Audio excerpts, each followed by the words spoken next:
கார்கில் போர் 25ஆம் ஆண்டு வெற்றி தினத்தையொட்டி சென்னையில் உள்ள போர் நினைவிடத்தில் தமிழக ஆளுநர் என் ரவி, தென்னிந்திய ராணுவ தலைமை அதிகாரி லெப்டினன்ட் ஜெனரல் கரன்பீர் சிங் ஆகியோர் மலர் வளையம் வைத்து மரியாதை செலுத்தி வருகின்றனர்.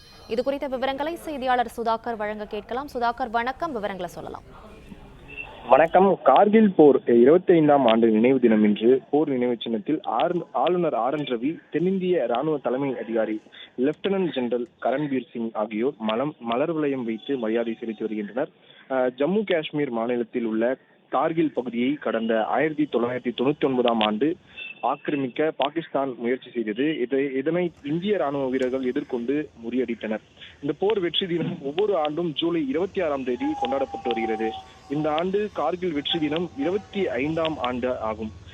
இதனையொட்டி சிறப்பு நிகழ்ச்சிகள் நாட்டின் பல்வேறு பகுதிகளில் நடைபெற்று வருகிறது. அந்த வகையில் சென்னை போர் நினைவு சின்னத்தில் தமிழக ஆளுநர் என் ரவி, தென்னிந்திய ராணுவ தலைமை அதிகாரி லெப்டினன்ட் ஜெனரல் கரன்பீர் சிங் பிராத் ஆகியோர் மலர் வளையம் வைத்து மரியாதை செலுத்தி வருகின்றனர்.